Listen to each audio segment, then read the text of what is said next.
at some point in life, you needed to make a hard decision. And then myself and other friends, we decided that it was time to leave the bushes. Because I always tell people, when a bullet hits you, you either die within that moment. But when hunger hits you, it screws you up, and that pain is so heavy and hard to survive. So we were suffering in the bushes at some point, and we decided we can no longer continue to live like this. Let's leave and let's go to town and see what's happening. So we left with three of my friends. We walked down through the back roads to town. From entering the town, you could see dead bodies of people you can recognize. You could see other people being amputated. You could see other people in really difficult conditions that you don't want to see, that you wouldn't imagine seeing people you know, walking through them, walking through dead bodies to find your family, to find food. But we had to, at the time, our options were limited. We did until I was able to enter my house through the back door. It had been looted. Properties gone. No family member was around. So I was again left at that house alone. My friends told me a similar story. They went to their homes and there was no one to be found. Their families had gone. Friends were nowhere. So we regrouped again at the time and said, well, what do we do? We decided that we couldn't go back to the bushes because it was difficult. It was difficult because imagine living in the bushes. If it rains on you. If there is hot burning sun, then it's on you. If there are snakes, they are on you. If there are scorpions, they are on you. Whatever wild animals you think of, there you lived with them. So you have the choice to either die by the bullet or die by some other means. So at the time, we chose to die by the bullet if we were going to die. After we regrouped with our friends again, because we couldn't find our family, we decided, well, we can't go back to the bushes. Let's stay here and see what's going to happen. So we stayed. About 3 days later, because other people who had fled to the bushes were coming back to town because conditions were difficult in the bushes. They said, hey, we know where your family was. And so, but they kept telling us where they saw them and would go, and someone would tell, oh, they were here yesterday, they've gone this way. So it was hard finding them. It was a lot of effort finding them. But at the same time, they were equally finding us. We didn't realize that until a week later when I finally was able to meet with my uncle with whom I grew up.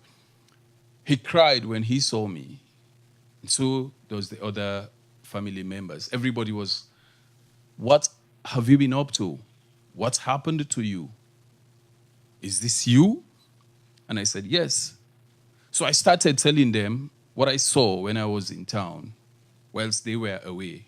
When I sneaked into town, I told them the dead bodies that I saw. I told them the houses that were burned. I told them what the rebels were doing, because by then I'd seen the rebels. Sometimes they would get you arrested. They would force you to carry looted properties to them and send you back. It was a difficult situation. But to me, and most of my friends would agree, it was better to live in town than to live in the bushes, because life in the bush was difficult, as I'd explained. But again, we stayed with my uncle. He again asked me, please do not leave us here to go to town. You could be killed.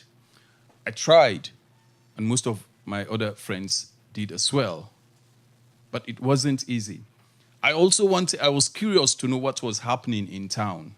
So once in a while, whilst I was with them, I would sneak out, go home to see what was happening, whether our only home was still up or whether it was it had been burnt, or what our neighbors were up to, who had been killed, who was still alive, and what people were doing. So I did this for many months into the war. And I would always go back to the bushes and tell them what I saw and share the information with them. So I didn't realize at this point I was actually developing a career into journalism. I really didn't. Yeah. But it came to a point, people who were hiding would always wait for some of us to say, oh, Amara and his friends have gone to town, so let's wait. We'll get the news. We'll get what is happening. And when you return from town, the entire community will come around to hear the stories.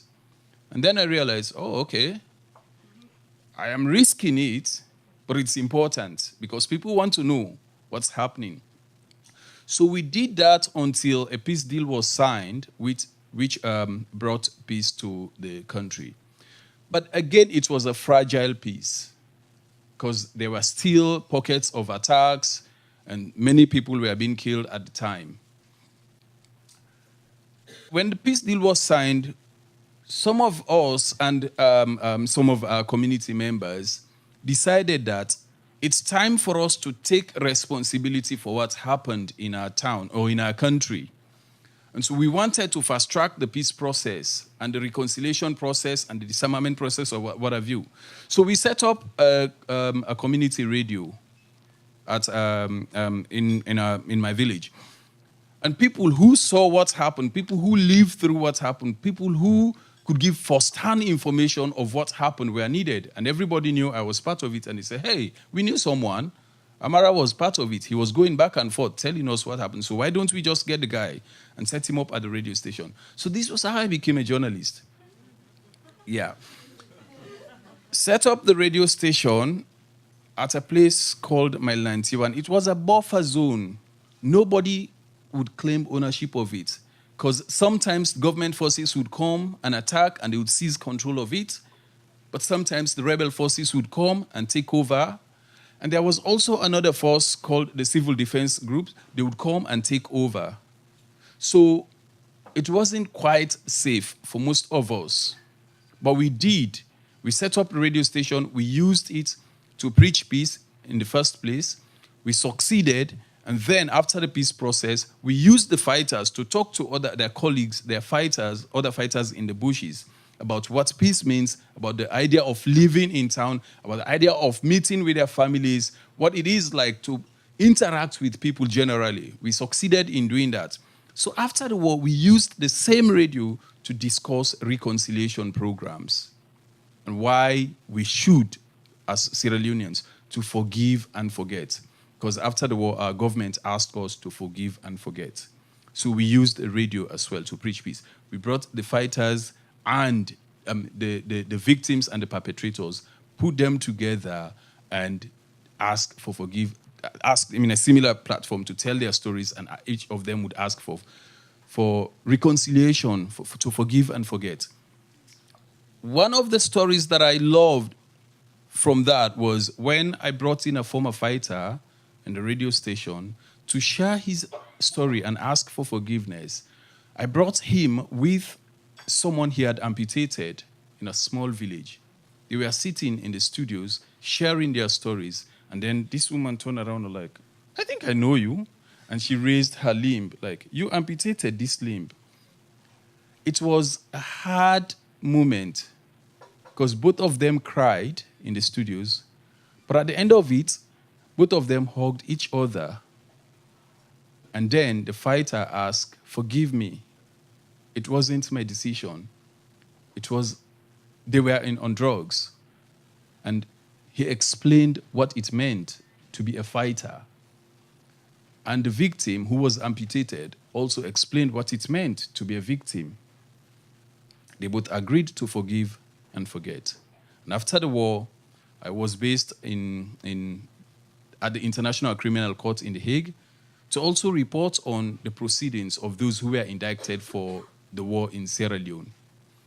I reported on the case of Sierra Leone and that in Liberia, because I also witnessed the Liberian war, but I don't think I have enough time. I can See, my friend there is watching me keenly. Maybe some other day we'll talk more about that. I was given 10 minutes. Have I hit 10 minutes? That is supposed to be 7 minutes. All right. Well, thank you so very much for listening to me. I appreciate that. I am now based in Halifax, and I work with the Rome de la Child Soldiers Initiative. I appreciate this, and I am very much glad that you guys are here tonight to listen to these stories, and I look forward to listening to other powerful stories from these gentlemen. Thank you all.